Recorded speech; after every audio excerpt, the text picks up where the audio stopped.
जय श्री राम, जय हनुमान जी। दोस्तों, मेरे YouTube चैनल पर आप लोगों का हार्दिक स्वागत है। हनुमान जी की कृपा आप लोगों पे बरसे। आज हमारे स्टूडियो में इस क्षेत्र के समाज सेविका अर्चना वर्मा जी आई हुई हैं। इनका मेरे चैनल पे स्वागत है। साथ में हैं संदीप जी। ये बहुत बढ़िया मोटिवेशनल स्पीकर भी हैं और एक मल्टीनेशनल कंपनी में HR हेड हैं। नमस्कार। और आपका स्वागत है मेरे चैनल पे। और इन लोगों के कुछ पब्लिक डीलिंग बहुत अच्छी रहती है और कई सोसाइटियों से ये लोग जुड़े हुए हैं, समाज सेवा से जुड़े हुए हैं। उसी क्रम में इन लोगों के कुछ क्वेश्चन थे, तो मैं चाहूँगा कि वो क्वेश्चन आपके सामने है और आपके सामने ही मैं उसका अपने से जितनी मेरी एबिलिटी है और अनुभव है उस आधार पर मैं जवाब दूँ। जी हाँ, आपका क्या क्वेश्चन है बताइए। जी नमस्कार। आपसे ये क्वेश्चन है कि आजकल सब कोई के मन में अलग अलग विचार हैं। कोई कह रहा है खाटू श्याम बाबा की पूजा करिए, कोई कह रहा है राधा रानी के नाम जपिए, कोई कह रहा है बजरंग बली का करिए। तो आप बताइए, हम लोग कंफ्यूज हैं इसमें किनका पूजा करें कि हम लोग का कष्ट से निवारण हो। तो इसका आप सलूशन बताइए। देखिए, मैं आपको बता दूं, शास्त्रों में वर्णित किया गया है कि 33 कोटि देवी देवता हैं जी। और सब पार ब्रह्म के ही अंश हैं। सबका कंट्रोलिंग एक ही है, पार ब्रह्म है। अब शिव जी की पूजा करें तो देवों के देव महादेव हैं। जी। आप विष्णु जी की पूजा पालनहार हैं, सृष्टि के संचालन उन्हीं के द्वारा चल रहा है। खाटू श्याम जो है भगवान कृष्ण के दिए हुए एक उपहार के तौर पे है, एक उनके त्याग के ऊपर है। कहा गया कि वो हारे के सहारा है। वहाँ उनके चौखट पे जो आदमी जाके मांगता है तो लोग कहते हैं कि उनकी मुरादें पूरी होती है। अब रही बात उसकी, हनुमान जी को तो सीता जी का ही आशीर्वाद है और सभी देवता का है कि वो देवों के देव महादेव के एक 11वें अवतार हैं और महाबली हैं और कलयुग में जीवंत हैं और पवन के गति से सुनवाई करते हैं। तो कई लोग उनके भक्त हैं। जी। और बात आई उसकी, हनुमान जी की हो गई, खाटू श्याम जी की हो गई, राधा रानी। हाँ राधा रानी का। तो राधा रानी को क्या है कि कृष्ण भगवान, योगेश्वर कृष्ण भगवान जो खुद है वो राधा जी में ही रमन करते थे और राधा जी के ही उपासक रहे हैं। और इस टाइम में मथुरा वृंदावन आप जहाँ भी जाएं तो राधे राधे की गूंज चली हुई है। और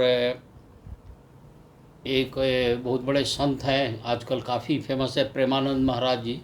तो वो कहते हैं कि नाम जपिए राधा का, तो आपकी कोई भी समस्या हो तो होगा। ये बात सच है कि कलयुग में आप जिस देवी देवता का नाम जपेंगे वो जीवंत उसका फल मिलेगा, तुरंत फल मिलेगा।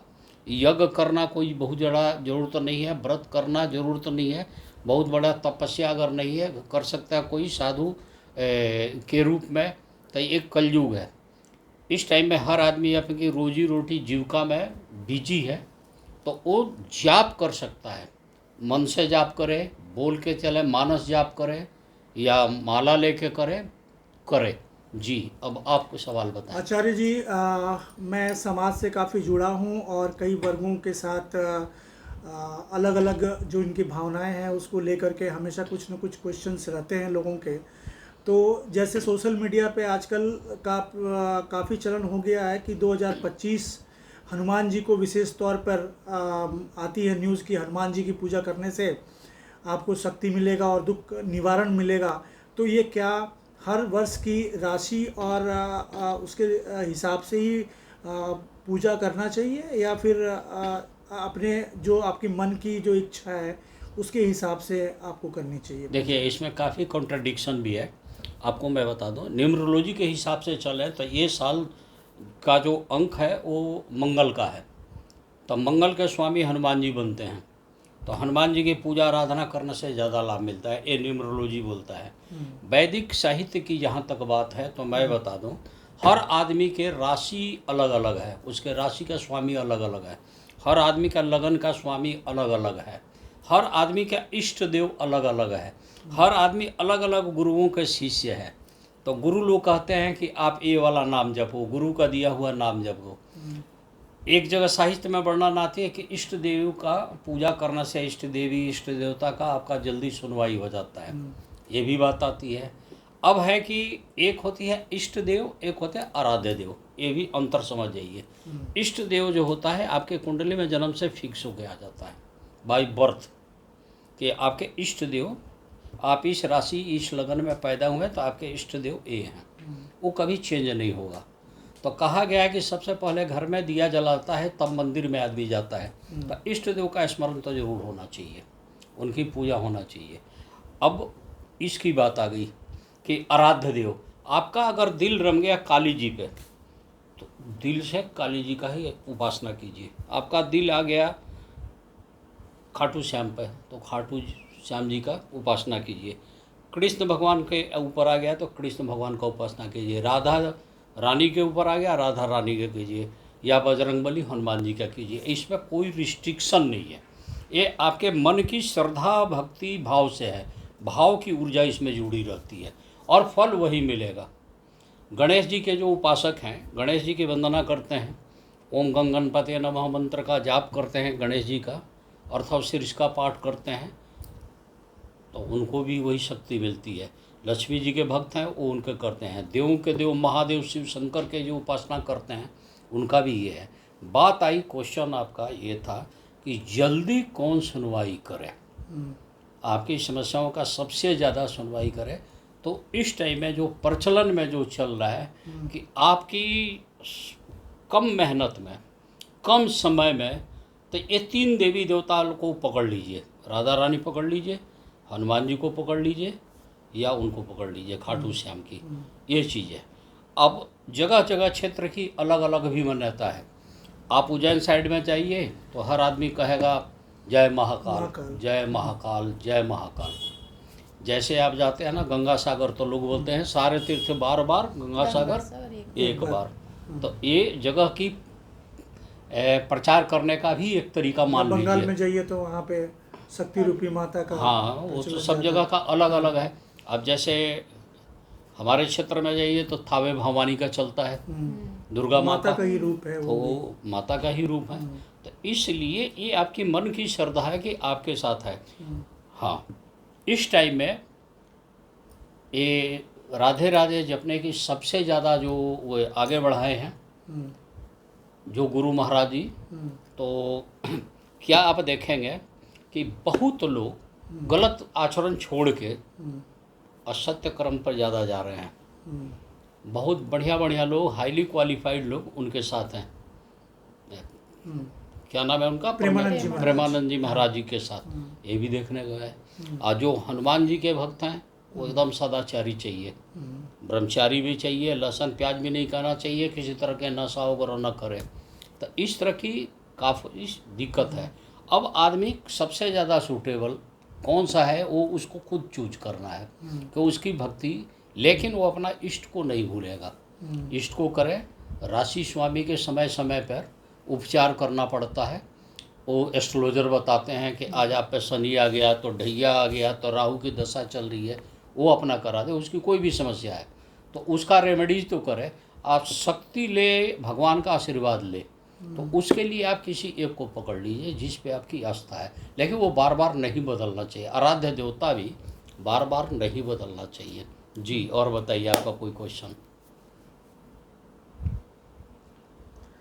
सारे क्वेश्चन हाँ, मेरा एक क्वेश्चन ये है कि क्या भगवान के कोई विशेष भगवान के पूजन से आपके व्यवहार या फिर आपके आचार विचार में कोई अंतर पड़ता है? जैसे हमने देखा है कि लड्डू गोपाल जी के भी पूजा काफ़ी आजकल प्रचलन में है, तो जो लोग उनके प्रति उनके मन में उनके प्रति पूजा करते हैं, उनके व्यवहार में भी कुछ अंतर देखने को मिलता है। तो क्या ये सच्चाई है कि आप कोई विशेष देवता को यदि पूजा करते हैं तो आपके जो दिनचर्या है या आपके जो दैनिक जीवन है उसमें कोई प्रभाव पड़ता है? आपकी पर्सनालिटी के ऊपर में कोई प्रभाव पड़ता है इसका?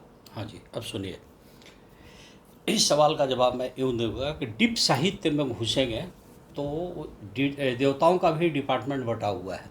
अगर डीप माने घुसेंगे, कहा गया है कि मोक्ष दे विष्णु भौति सुख गणेश, वंश वृद्धि स्कंद करें तारण करें महेश, अग्नि दे श्री को पार्वती दे शिवजी दे संज्ञान, पार्वती बढ़ाए सौभाग्य को, राम करे कल्याण। ये एक बहुत बड़ा प्रसंग है जो मैं चौपाई अभी वो भूल रहा हूँ। मोक्ष दे विष्णु, भौतिक सुख गणेश, वंश वृद्धि स्कंद करें, तारण करें महेश। अग्नि दे श्री को, पार्वती दे सौभाग्य, शिवजी दे संज्ञान। माने इस तरह से पूरा चौपाई है कि किससे क्या लेंगे, और राम जी कल्याण करते हैं। तो उस हिसाब से पहले लोग चलते थे। अब क्या है कि संतान जिसको चाहिए वो गणेश जी की भी वंदना करता है, राम जी से भी प्रार्थना करता है, और भी देवी देवता के माथा वगैरह टेकता है। वो हर जगह माथा टेकते हैं। हनुमान चालीसा में एक जगह वर्णन आया है, सब सुख लहे तुम्हारी सरना, तो तुम रक्षा काहू को डरना। और हाँ, हमारा एक चीज़ है कि जब सब सुख इन्हीं से मिलता है तो हम इधर उधर क्यों भटकें। एक बात यहाँ पे भी आई है, तुलसीदास जी ने एक जगह इसका भी वर्णन किया है। तो ये है कि जो लोग के पास बच्चे नहीं हैं, या उनके जो हैं बच्चे विदेश में चले गए, दूर चले गए, अब खाली बैठे हुए हैं, कोई काम नहीं है, तो वो लोग अक्सर क्या करते हैं कि लड्डू गोपाल लोग रख लिए। लड्डू गोपाल का रखना इतना आसान नहीं है, बहुत आसान नहीं है। नहलाना भी है, कुछ करना भी है, सेवा भी करनी है एक छोटे बच्चे की तरह। और जैसे आप जाओगे वैसे, तो एक ममत्व की भावना, जो वात्सल्य प्रेम जो है वो एकदम उभर के सामने आ जाता है। जैसे एक छोटा एग्जाम्पल बता रहा हूँ। पहले के ज़माने में जब खेती प्रधान ही मान के हम लोग चलते थे, लगभग हर घर पे गाय बैल भैंस होती थी। कोई गाय रखता था, कोई बैल रखता था, कोई भैंस, या सारे रखते थे। अब जमाना करवट ले ली, अब लगभग हर 4 घर के बाद एक घर में कुत्ता रखा जाता है। चाहे घर के लोगों की सेवा करे या ना करे, कुत्ते की सेवा जरूर होता है। अब इस पे भी एक कवि ने बहुत बढ़िया बात कही थी। स्वान बोलते हैं कुत्ते को, स्वानों को मिलता दूध भात, भूखे बालक अकुलाते हैं, माँ की हड्डी से ठिठुर चिपक जाड़े की रात बिताते हैं। युवती की लजा बसन बेच जब ब्याज चुकाए जाते हैं, अब मालिक तो तेल फूलेलों पर पानी सा द्रव बहाते हैं। तो लोग कुत्ते के ऊपर तो खर्च कर रहे हैं, एसी में भी घुमा रहे हैं, डनलप के गद्दे पे भी सुला रहे हैं, और यही पे इसी धरती पे कई युवतियां हैं कि उनके कपड़े तन के बिक जाते हैं। माने ये दिक्कत है। तो ये समय समय की बात है, कालांतर में परिवर्तन होना है, और एक कलयुग है। अब इससे संबंधित जो क्वेश्चन है, मेरे ख्याल से दर्शकगण आप समझ गए होंगे कि मैं क्या कहना चाह रहा था, कि किस देवी देवता की पूजा करने से ज़्यादा कल्याण हो। तो जिस देवता पर आपका मन रम जाए। अब खुद मैं हनुमान जी का उपासक हूँ, तो हनुमान जी के प्रति मेरे विश्वास है, और हर वक्त मेरे को साथ भी देते हैं। मैं राम राम राम का जप करता हूँ, क्योंकि बिना राम के हनुमान जी नहीं है, बिना हनुमान जी के राम नहीं है। कृष्ण भगवान के जो भक्त हैं वो राधे राधे राधे राधे, जय श्री कृष्णा, श्री कृष्णाय वासुदेवाय, हरे परमात्मने प्रणत क्लेश नसाय, गोविंदाय नमो नमो बोल रहे हैं। ओम नमो भगवते वासुदेवाय ना लोग बोलते हैं। तो इस तरह से सब जगह अलग अलग है, ये आपके ऊपर है कि आप किसको चाहे। लेकिन आराध्य देवता की पूजा, जैसे सुबह उठ के आप गणेश जी को सर्वप्रथम के देवता हैं, लक्ष्मी जी को प्रणाम करते हैं, साथ में अपने कुल उनके करते हैं। तो इस तरह से चलिए। नहीं, बहुत ही अच्छा आपने बताया और समझाया भी। मेरे हिसाब से सभी लोगों को शायद ये जो जिनके मन में कन्फ्यूज़न है वो दूर हो गया होगा, और सबको इस आज के वार्तालाप से सबको फ़ायदा होगा, और सब लोगों के मन में जो भी विचार है वो क्लियर हो गया होगा कि हाँ, हमें क्या करना चाहिए अपनी ज़िंदगी में। ठीक है, देखिए कलयुग में नाम आधारा, किसी भी देवी देवता का नाम जपना शुरू कर दीजिए, और पूरा का पूरा जाके, जैसे आज ग्रहण है तो कई बड़े बड़े संत महात्मा सिद्ध पुरुष आज ग्रहण में जाप ही कर रहे हैं, उस मंत्र को सिद्ध कर रहे हैं। तो ग्रहण में जाप करने से बहुत फायदा होता है। ठीक है, आशा है दोस्तों कि आप लोगों को मेरी बात पसंद आई होगी, आप समझ गए होंगे। किसी तरह की कोई क्वेरी हो तो आप उस पर लिख देंगे, मैं उसका ज़रूर जवाब दूंगा। और मिलते हैं नेक्स्ट वीडियो में। हमारे चैनल पे जो लोग आए हैं मेरे स्टूडियो में, उनका हार्दिक अभिनंदन है, आभार है कि आप लोग आए। जय श्री राम, जय हनुमान जी।